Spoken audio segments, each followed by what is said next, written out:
Hello guys and welcome back to my channel. Today in this video I'm going to check the Caddx Turbo Micro SDR2 Plus race and freestyle micro FPV cameras. In this video I'm going to quickly go over the specifications, then measure the latency, and finally mount them on my new side-by-side comparison stand and head outdoors and test them out. The SDR2 Plus cameras are available in 3 colors, and you can also choose between a race version and a freestyle version. The difference between the cameras is that the race version features a 1000 TV line CMOS sensor, whereas the freestyle version features a 1200 TV line sensor. In addition, the race version should offer a lower latency, which I'm shortly going to test, and the race version also features a V sensor and an on-screen display, whereas the freestyle version doesn't offer this feature. Except these differences, both cameras can be set to PAL or NTSC through the on-screen display, and also the aspect ratio can be changed between 4:3 and 16:9. The dimensions of the cameras are identical, and they are 19 by 19 by 18.8 millimeters. The freestyle version weighs 6.77 grams, and the race version is a little bit lighter, and it weighs 6.39 grams. The settings menu of the cameras is different as well.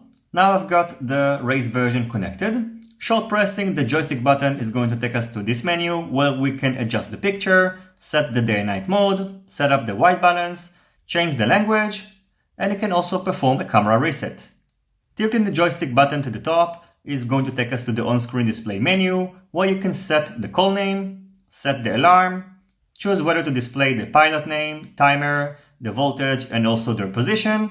You can toggle between widescreen mode and 4:3 aspect ratio, and you can change the TV mode between NTSC and PAL. Now I've got the freestyle version connected, and as you can see, the OSD is not present. Short pressing the joystick button is going to take us to the main menu where we can adjust the image settings, and under video settings we can also choose between PAL and NTSC. We can set the image ratio between 16:9 and 4:3, and you can also turn on and off the wide dynamic range. In order to measure the latency, I recorded the FPV screen at 240 frames per second, and then I turned off the light in my room, so every frame represents about 4 milliseconds. Starting with the freestyle version, you can see that after turning off the light, we can still see the bright image on the screen because of the latency. The total number of frames that it took for the screen to go completely dark is about 12 frames, so I can estimate that the latency of this camera is about 45 milliseconds, which is pretty high, but not that surprising because this camera is using a 1200 TV line CMOS sensor. Moving on to the race version, on my test it took for the screen 5 frames to go completely dark, so I can estimate that the latency of this camera is around 20 milliseconds, which is not a very low value for a racing camera, but considering that the camera sensor is 1000 TV line, it's not that bad.